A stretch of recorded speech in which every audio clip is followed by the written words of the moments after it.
उत्तर प्रदेश सरकार के कोविड प्रबंधन पर कांग्रेस लगातार सवाल खड़े कर रही है। राष्ट्रीय महासचिव प्रियंका गांधी वाड्रा द्वारा मुख्यमंत्री योगी आदित्यनाथ को लिखे गए पत्र के बाद प्रदेश अध्यक्ष अजय कुमार लल्लू ने भी तीखा हमला बोला है। आपदा की घड़ी है, विपक्ष को राजनीति नहीं करना चाहिए।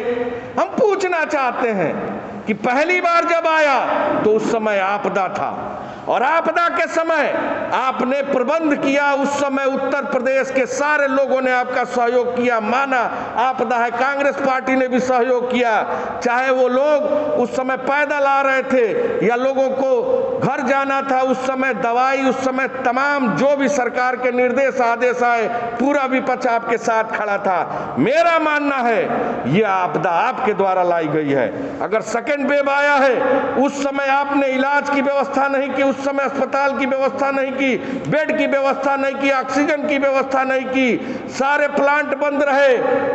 वैज्ञानिकों ने, विशेषज्ञों ने कहा कि आप प्लांट को चालू करिए, क्यों नहीं किया आपने? जानबूझकर आपने इस आपदा को लाया है, जिसका नतीजा है कि आज उत्तर प्रदेश की जनता लगातार मर रही है और आप अभी भी अपने बड़बोलेपन से कहीं पीछे नहीं दिख रहे हैं। हमारे तमाम आईएएस अधिकारी, अभी आज के पेपर में था कि वरिष्ठ आईएएस श्री दीपक द्विवेदी काल के गाल में समा गए इलाज के अभाव में, और भी तमाम अधिकारी रोज मर रहे हैं। आखिर इसका जिम्मेदार कौन है?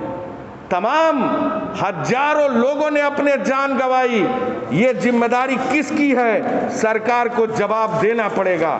अब गांव-गांव में यह महामारी फैल चुकी है। जनपद के तमाम हिस्सों में कोई आरटीसी पीसीआर की व्यवस्था नहीं है, कहीं कोई जांच नहीं हो रही है। आखिर इस घड़ी में जहां आपको जांच करना चाहिए था, जहां इलाज का प्रबंध कराना चाहिए था, वहां आपकी कोई व्यवस्था नहीं है। 6-6 दिन लग रहे हैं लोगों का आरटीसी पीसीआर की जांच होकर आने में। आखिर 6 दिन वो मरीज ऐसे तैसे तड़प रहा है और बाद में इलाज के अभाव में तमाम गांवों में ऑक्सीजन के अभाव में लोग मर रहे हैं और गांवों में भी एक सन्नाटा सा फैला हुआ है। मैंने पिछले दिनों अपने जनपद, अपने क्षेत्र में देखा, रोज बड़े पैमाने पर लाशें निकल रही हैं और वो लोग, सारे लोगों का आरोप है कि ऑक्सीजन के अभाव में हम दम तोड़ रहे हैं। गांवों में सरकारी अस्पतालों में न जांच की व्यवस्था है, न ऑक्सीजन की व्यवस्था है।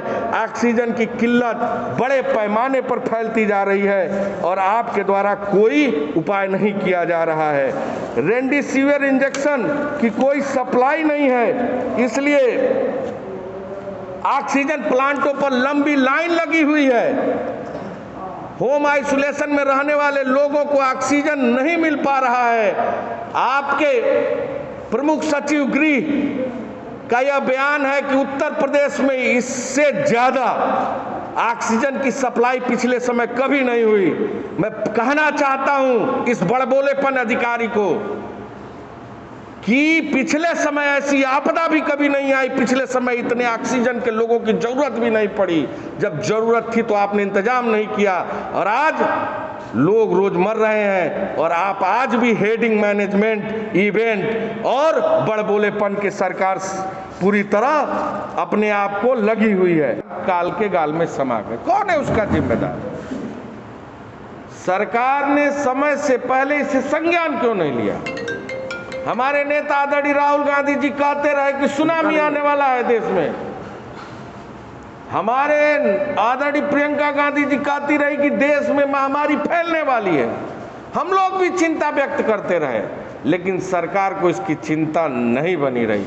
सरकार बंगाल चुनाव में है, सरकार आसाम चुनाव में है, सरकार अन्य प्रदेश और पंचायत चुनाव में लगी है, लेकिन लोगों के जान जीवन से इस सरकार को कोई लेना देना नहीं। मैंने कहा कि आज किसी भी स्वास्थ्य केंद्रों पर, सामुदायिक स्वास्थ्य केंद्रों पर पता कर लीजिए, दुख की बात है आज 17 जनपदों में चुनाव है।